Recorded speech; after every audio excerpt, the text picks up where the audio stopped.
नमस्कार। आज हम रामायण की एक बहुत ही खास, बहुत ही भावनात्मक कथा पर बात करने वाले हैं।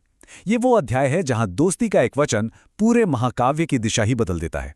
चलिए इस कहानी में उतरते हैं। पूरी कहानी आप देखें तो इन 3 स्तंभों पर टिकी है। एक खोज जो दुख से शुरू हुई थी, एक मित्र जो मानो भाग्य बनकर आया, और एक वचन जिसने एक ऐसे शक्तिशाली गठबंधन को जन्म दिया जिसकी जरूरत थी। तो चलिए इस यात्रा की शुरुआत करते हैं। कहानी एक ऐसे नायक की है जिनका दिल अपनी प्रियतमा सीता जी के अपहरण के बाद दुख और वियोग की आग में जल रहा है, और वो अपने लक्ष्य की ओर बिल्कुल अकेले बढ़ रहे हैं। जरा उस माहौल की कल्पना कीजिए। घना जंगल, चारों तरफ अकेलापन और मन में एक गहरी पीड़ा। जब महान पक्षी जटायु ने अपना बलिदान दिया, तब श्री राम को यह एहसास हो गया था कि यह धर्म युद्ध अकेले नहीं जीता जा सकता। उन्हें एक सच्चे साथी की, एक सहायक की बहुत ज्यादा जरूरत थी। और यहीं पर कहानी एक ऐसा निर्णायक मोड़ लेती है कि सब कुछ बदल जाता है। किष्किंधा पर्वत पर एक ऐसी मुलाकात होती है जो सिर्फ श्री राम की यात्रा का नहीं, बल्कि पूरे के पूरे महाकाव्य का भविष्य तय करने वाली थी।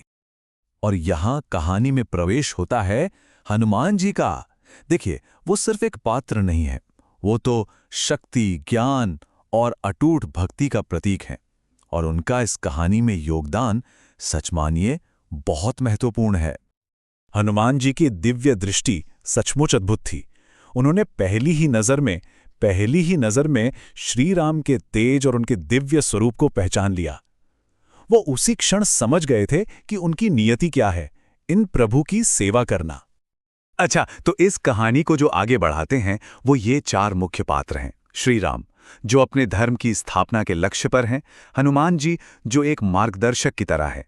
और फिर हैं 2 भाई, सुग्रीव और बाली, जिनके बीच का जो संघर्ष है वही इस पूरे गठबंधन का आधार बनता है। अब हम आते हैं कहानी के बिल्कुल केंद्र में।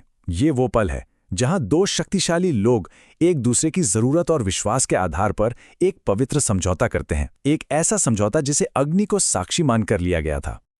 और यह समझौता देखिए पूरी तरह से संतुलित और धर्म पर आधारित था।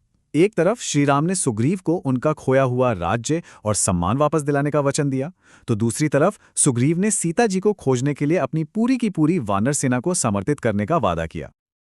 और अब कहानी अपने उस चरम पर पहुंचती है जहां श्री राम के वचन की परीक्षा होनी थी। ये एक बहुत ही मुश्किल क्षण था जो धर्म, कर्तव्य और नीति की कई जटिलताओं से भरा हुआ था। बस एक ही बाण से श्री राम ने अपना वचन पूरा कर दिया। ये काम उनकी अविश्वसनीय शक्ति और अपने वादे के प्रति उनकी प्रतिबद्धता को तो दिखाता ही है, पर साथ ही ये धर्म के रास्ते की उन जटिलताओं को भी सामने लाता है जिन पर आज भी विचार किया जाता है। तो जैसे ही श्री राम अपना वचन पूरा करते हैं, महाकाव्य के अगले और भी भव्य चरण की नींव रखी जाती है। अब सारा का सारा ध्यान सीता जी की खोज पर लग जाता है। और सुग्रीव ने भी अपना वादा निभाने में जरा भी देरी नहीं की। राज्याभिषेक के फौरन बाद उन्होंने सीता जी को खोजने के लिए अपनी पूरी ताकत के साथ एक बहुत बड़े अभियान की शुरुआत कर दी। तो आखिर में ये कहानी हमें निष्ठा और कर्तव्य का एक बहुत गहरा पाठ सिखाती है। ये हमें याद दिलाती है कि सच्ची दोस्ती सिर्फ भावनाओं का खेल नहीं है, बल्कि ये धर्म और अपने वचन के पालन पर टिकी होती है, चाहे हालात कितने ही मुश्किल क्यों ना हो जाएं। और इसी विचारोत्तेजक प्रश्न के साथ हम इस कथा को यहाँ समाप्त करते हैं। ये एक ऐसा सवाल है जो युगों से प्रासंगिक रहा है और आज भी हम सबको दोस्ती के सही मतलब पर सोचने के लिए प्रेरित करता है।